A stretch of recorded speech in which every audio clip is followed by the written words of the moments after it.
ইনশাআল্লাহ সামনে আমার ডেলিভারি ডেট, ডেলিভারির পরে প্রায় দীর্ঘ 40 দিন আমি নাপাক অবস্থায় থাকবো। এই সময় আমি নামাজ আদায়, কোরআন তেলাওয়াত করতে পারবো না। ওই সময় আমি কি ইবাদত করতে পারবো যদি একটু জানাতেন। মেহেদি মিরাজ আপনি লিখেছেন, শীতকাল আমরা প্রায় সকলেই ঠান্ডার জন্য মোজা, বিশেষ করে কপাল ঢাকা শীতের টুপি পরি। এতে কি নামাজের কোনো অপরিপূর্ণতা থাকবে কিনা? যেহেতু সেজদা দেওয়ার সময় কপাল নাক ঠেকিয়ে নামাজ পড়া আবশ্যক। দেখুন, শীতের সময় মোজা, আপনার কপাল ঢাকে সেরকম টুপি, এগুলো পরতে কোনো অসুবিধা নেই এবং নামাজের কোনো অপূর্ণতা থাকবে না। শুধু লক্ষ্য রাখতে হবে যে চেহারা যেন ঢাকা না থাকে, কারণ চেহারা ঢেকে নামাজ পড়া নিষেধ। অতএব আপনি চাদর মুড়ি দিয়ে নামাজ পড়েন যদি, অথবা রুমাল মুড়ি দিয়ে নামাজ পড়েন, মাফলার মুড়ি দিয়ে নামাজ পড়েন, যাতে আপনার পুরো চেহারা ঢেকে যায় নাক সহকারে, তো সেটা আপনার নামাজকে মাকরুহ করে দিবে, নামাজকে ত্রুটিযুক্ত করবে। নামাজ হয়ে যাবে বাট ত্রুটিযুক্ত হবে। আর এমনিতে যদি আপনার টুপি, মোটা টুপি পরেছেন, সেটা কপালে এসেছে, অথবা আপনার মুখমণ্ডলের বাইরের গলা ইত্যাদি সব আপনি বেঁধে রেখেছেন, তাতে কোনো অসুবিধা নেই ইনশাআল্লাহ তাআলা। বিধায় মুখমণ্ডল ঢাকা না থাকলেই হলো, আপনি অন্য কোনো পোশাক পরতে পারেন, মোজা তো পরতেই পারেন, কোনো অসুবিধা নেই। ফারহানা ঈশা আপনি লিখেছেন, ফারহানা ঈশা, আপনার প্রশ্ন উত্তরে আমরা বলতে চাই যে এই সময়টাতে আপনি সাধারণ যত জিকির আজকার আছে সেগুলো করতে পারেন। তাসবিহ, সুবহান আল্লাহ, আলহামদুলিল্লাহ, আল্লাহ আকবার, ইস্তেগফার, দুরুদ, এগুলো সবগুলো আপনি করতে পারবেন। সেই সাথে আপনি ইসলামিক বই পুস্তক পড়তে পারবেন এবং জ্ঞানের কথা মানুষকে জানাতে পারবেন এবং নিজে সেগুলো চর্চা করতে পারেন। এই কাজগুলো আপনি করতে পারেন। আল্লাহর কাছে দোয়া করতে পারেন। নির্দিষ্ট কিছু কাজ শুধু আপনি করবেন না। আপনি কোরআন কারীমের তেলাওয়াত বা স্পর্শ করবেন না, আপনি নামাজ পড়বেন না, আপনি রোজা রাখবেন না, আপনি মসজিদে প্রবেশ করবেন না, স্বামী সহবাস করবেন না। এর বাইরে অন্য সাধারণ যত ভালো কাজ আছে, দান করা একটা ভালো কাজ, একটা ভালো কথা বলা একটা ভালো কাজ, ভালো জ্ঞানের অনুষ্ঠান দেখা একটা ভালো কাজ, ভালো বই পড়া, জ্ঞানের বই পড়া একটা ভালো কাজ, এই সমস্ত ভালো কাজ আপনি করতে পারেন। জিকির আজকার আপনি করতে পারেন, তাসবিহ করতে পারেন, আপনি দুরুদ পাঠ করতে পারেন, ইস্তেগফার পাঠ করতে পারেন, সেই কাজগুলো আপনি অব্যাহত রাখবেন। আল্লাহর কাছে দোয়া করতে পারেন, এতে কোনো অসুবিধা নেই ইনশাআল্লাহ তাআলা। রুমা চৌধুরী আপনি লিখেছেন, সাদাকা এবং জাকাতের মধ্যে পার্থক্য কী? সাদাকা এটা কখনো কখনো বলে সব ধরনের দানকে বোঝানো হয়, তখন জাকাতও এর মধ্যে শামিল থাকে। বাট আমাদের সমাজে সাদাকা বলতে বোঝানো হয় সাধারণত, সাদাকা জাকাতের মধ্যে সাদাকা বলতে বোঝানো হয় সাধারণ দান, আর জাকাত বলতে বোঝানো হয় ফরজ দান। সম্পদের যে নির্দিষ্ট হার সম্পদশালীদের উপরে আবশ্যক হয়ে থাকে, সেটা হলো জাকাত, সেটা দিতেই হয় বাধ্য আমরা, এবং সেটা ব্যয়েরও নির্দিষ্ট খাত আছে। আর সাদাকা বলতে বোঝানো হয় সাধারণ দান, যেটা আপনার ফরজ না বরং নফল, যে যতটুকু পারেন ততটুকু করবেন, এবং এটার জন্য খাত ফিক্স করে দেওয়া না যে এর বাইরে দেওয়া যাবে না বা এই খাতে দিতে হবে। সাদাকাটা ব্যাপক আর জাকাতটা হলো নির্দিষ্ট। এমডি মেহরাজ হোসেন আপনি লিখেছেন, কোনো বিয়ে ঠিক হলে বিয়ে না হওয়া পর্যন্ত ছেলে মেয়ে কি অডিও অথবা ভিডিও করে কথা বলতে পারবে? না, বিয়ের আগদ হওয়ার আগ পর্যন্ত ইজাব কবুল, প্রস্তাব এবং কবুল বলা সাক্ষীদের সামনে, এটুকুর আগ পর্যন্ত স্বামী স্ত্রী সুলভ সম্পর্ক কিংবা ছেলেমেয়েরা পরস্পর কথাবার্তা আলাপচারিতা অব্যাহত রাখতে পারে না। হ্যাঁ, প্রয়োজনীয় কোনো কথা তথ্য জানা দরকার, সেটা তারা করতেই পারেন। সেটাও যতটা ফিতনামুক্ত অবস্থায় করা যায়, অর্থাৎ টেক্সট মেসেজের মাধ্যমে, চিঠির মাধ্যমে, মেইলের মাধ্যমে বা অন্য কোনো উপায় করা গেলে সেটা বেটার। যদি একান্ত কথা বলতে হয়, প্রয়োজন যতটুকু ততটুকুই শুধুমাত্র করতে পারবেন, এর বাইরে না। আমাদের সমাজে অনেকে মনে করেন যে এঙ্গেজমেন্ট হয়ে গেছে মানে বিয়ে হয়ে গেছে, এটা সঠিক না।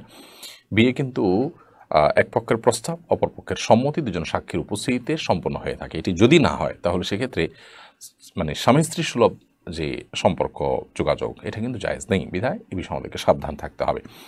যদি আপনি বিয়ের আনুষ্ঠানিকতা পরে করতে চান, কোনো অসুবিধা নেই, অন্তত আগদটা করে ফেলেন। এঙ্গেজমেন্ট নামক এই বিষয়টার তো প্রয়োজন নেই। যখন চূড়ান্ত হয়ে গেছে, দুজন সাক্ষীর সামনে প্রস্তাব সম্মতি হয়ে যায়, ছেলে মেয়ে যার যার মতো ভিন্ন জায়গায় থাকলো, আনুষ্ঠানিকতা করে পরবর্তীতে আপনারা উঠায় নিলেন, সেটি ভিন্ন বিষয়। আলসাবাহ আপনি এআইডি থেকে লিখেছেন, বিভিন্ন প্রচারণায় পোস্টারে বিসমিল্লাহির রহমানির রহিম, আল্লাহ সর্বশক্তিমান ইত্যাদি লেখা থাকে, যেগুলো অনেক সময় রাস্তায় পড়ে থাকে, এক্ষেত্রে কী করণীয়? দেখুন, বিসমিল্লাহির রহমানির রহিম বা আল্লাহ সর্বশক্তিমান এ জাতীয় বাক্য যদি পোস্টার ইত্যাদিতে লেখা থাকে এবং রাস্তায় পড়ে থাকে, তো অবশ্যই এটা তার অপমান। এই জন্য যে সমস্ত পোস্টার রাস্তাঘাটে যেখানে সেখানে পড়ে থাকবে, সেগুলোতে কোরআন কারীমের আয়াত বা আল্লাহর নাম এভাবে লেখা উচিত না। সৌদি আরবে বহু আগেই ধর্ম বিষয়ক মন্ত্রণালয় থেকে এ বিষয়ে একটা প্রজ্ঞাপন জারি হয়েছিল, যেন সেখানকার ধর্মীয় কোনো পোস্টার ইত্যাদিতে কোরআন আয়াত বা আল্লাহর নাম ইত্যাদি লেখা না হয়, এবং এই কারণে লেখা হয়েছে। যদিও তাদের পোস্টার আমাদের মতো ওয়ালে, রাস্তাঘাটে, বাইরে লাগানো হয় না, মসজিদের ভেতরে তারা লাগায় সাধারণত।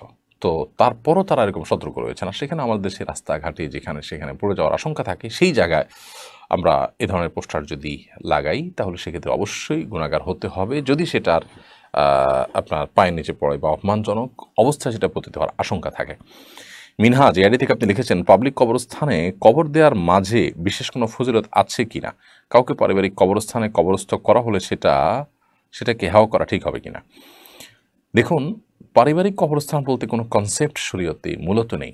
হ্যাঁ, প্রয়োজন হলে মূল কবরস্থান অনেক দূরে একটা পরিবারের কিছু সদস্যের জন্য তারা কবরস্থান করেছেন, জায়গা সংকুলান না হওয়ার কারণে হয়তো পারিবারিক বলা হচ্ছে, না হলে এমনি কোনো ইগো বা অহংকার বশত পারিবারিক বলা হচ্ছে না। এরকম যদি হয় তাহলে সেক্ষেত্রে সেই পারিবারিক কবরস্থানের সমস্যা নেই।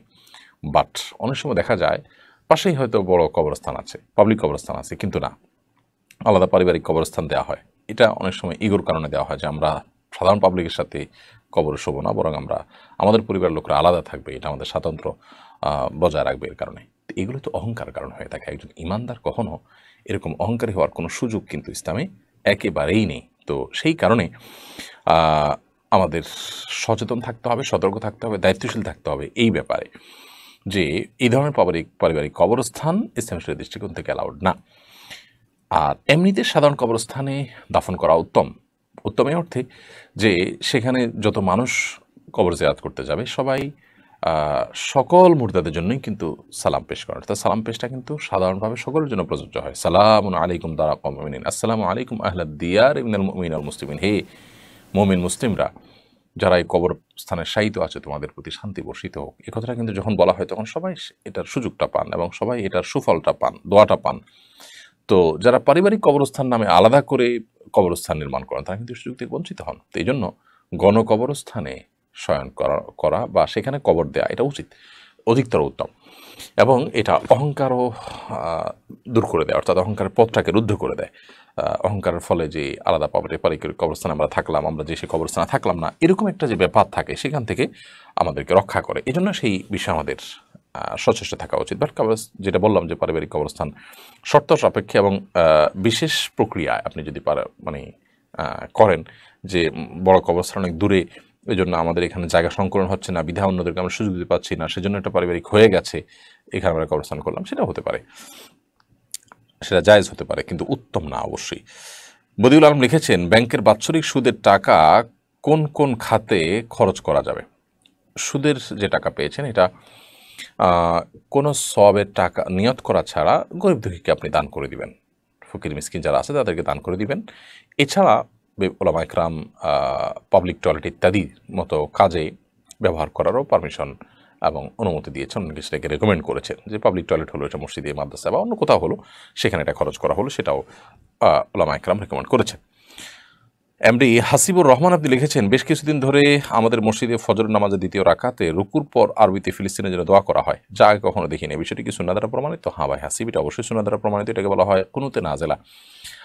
কোনো বিশেষ মুসিবত যখন মুসলিম জাতির উপরে এসে পড়ে, কোনো বিশেষ দুর্যোগ যখন এসে পড়ে, তখন আল্লাহ তাআলার কাছে মুসলিমরা গণহারে যে দোয়া করে থাকে এটাকে কুনুতে নাজেলা বলা হয়।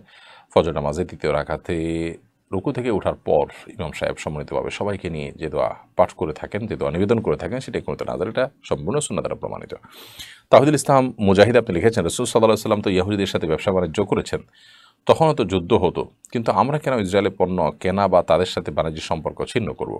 দেখুন, তখনকার ব্যবসা বাণিজ্য এটা নিজেদের স্বার্থে হয়েছে, ইহুদীদের স্বার্থ সংরক্ষণ করেনি। ধরুন ইহুদীদের কাছে কোনো পণ্য আছে, এটা মুসলমানদের দরকার, মুসলমানরা কিনেছেন, এর বিকল্প মুসলমানদের কাছে নাই, এবং এটা কিনে তাদেরকে লাভবান করার চাইতে মুসলমান বেশি লাভবান হয়েছে, ব্যাপারটা এরকম ছিল। এখন যেটা হয়েছে, এখন পৃথিবীতে তাদের যে ব্যবসায়িক চেইন তারা তৈরি করেছে, এর মধ্য দিয়ে তারা গোটা পৃথিবীতে তারা অর্থ কালেকশন করে নিচ্ছে, এবং এই সমস্ত পণ্যের বহু বিকল্প আমাদের কাছে আছে, এমনকি ব্যবহার না করলেও আমাদের কিছু আসতে যাচ্ছে না। আর এখনকার যুগে যুদ্ধটা যতটা টাকার উপরে নির্ভর করে, তখন যুদ্ধটা পরিপূর্ণভাবে এভাবে টাকার উপর নির্ভর